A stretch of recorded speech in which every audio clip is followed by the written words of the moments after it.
Hey guys, as you may know, my name is Haley Maglin, but I was adopted from Maoming City, China on Thanksgiving Day in 1998, and my real name is actually not Haley Maglin.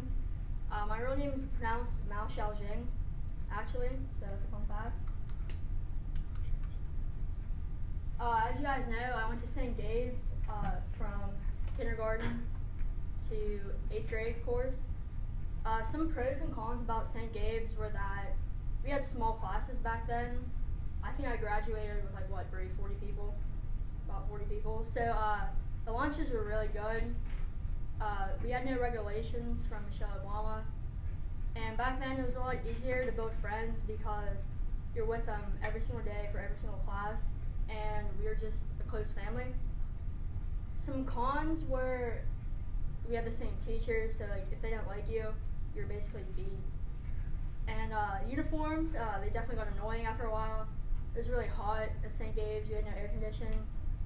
And now at high school, like it's pretty cool. You can wear whatever you want. And I'm running for best dress, so maybe you'll see me in the superlative. Sorry. And as with every school, like there were cliques sometimes. It was worse in other parts, I guess, throughout the years. But now at Baldwin, it was definitely a lot bigger. I remember getting lost a lot freshman year. There were people everywhere. I remember at St. Gabe's, like the staircases were so close, you're basically shoulder to shoulder with people. And the upperclassmen were really intimidating to me. But up here, like there's so much more space, so it didn't really matter. And at Baldwin, you got to pick the classes you want, so you got a lot more freedom. And you can eat in class, like Dr. Harold, thanks homie. You know, I was eating here every day. And I remember at St. Gabe's, it was really bad because the teachers, they weren't necessarily nuns, but they were pretty close to it. Like I remember one time, I got caught chewing gum in my 7th grade class. And the teacher, first off, they embarrassed you really bad. And then after that, the one teacher made you pay. Like if she caught you chewing gum, she would say, okay, go spit it out. She would literally walk up, spit it in the garbage can, and pay her a quarter. So it was pretty embarrassing. Sarah knows who I'm talking about. Most memorable things for me definitely were freshman year, because when you're a freshman, I think that you're friends with everyone basically. You don't really have too much beef with anyone. Friday night lights, of course, football games, parties in, Eaton Park after. Also being involved with sports. I've been on the track team. I'm a 4-year letter. And the slow pitch WPISL softball team, 3-year letter. My favorite classes were Mr. Solenoff, 10th grade geometry class. If you had him, you know. And of course, Mr. Urban. We messed with that man so bad in 10th grade. I don't know how he's still here. And of course, how can we forget? Let's Make It Awkward. That was definitely a good day in Baldwin. I saw Dr. Harold's. It was a huge fight. Alright, of course with the good, there's always bad.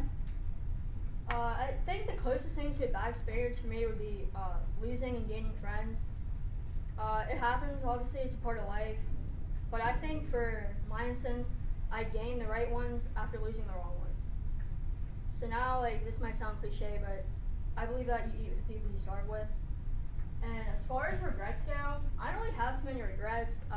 In 10th grade, I got into a physical altercation, and people like still ask me to say, like, do you regret it? It was right outside the office, which is kind of ironic too. But people still ask if I regret it, and honestly, I didn't regret it. The only thing I regret was in 10th grade, so we were in chem, and we were learning, if you guys remember this, electron configuration. Still to this day, I'm in AP Chem, I have no idea how to do it, and my grade definitely took the L there.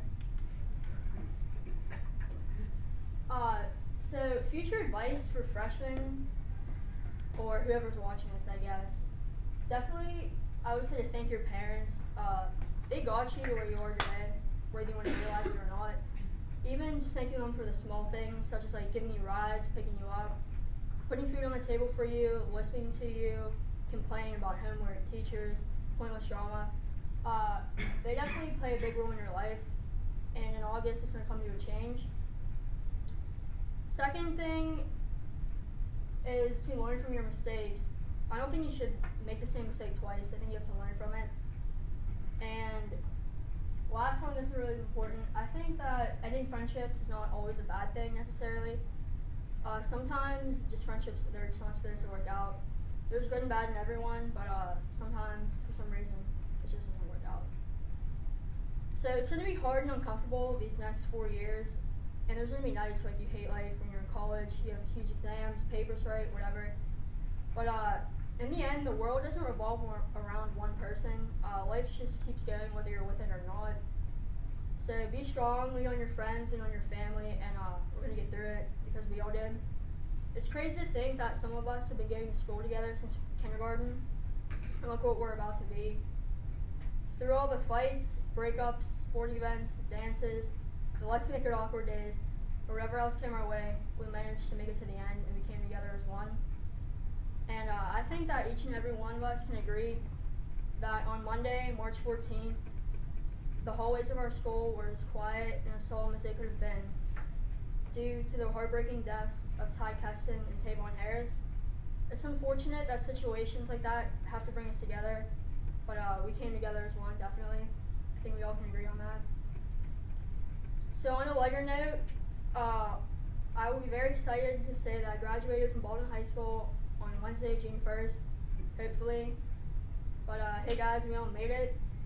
We've accomplished a lot, whether you agree with that or not.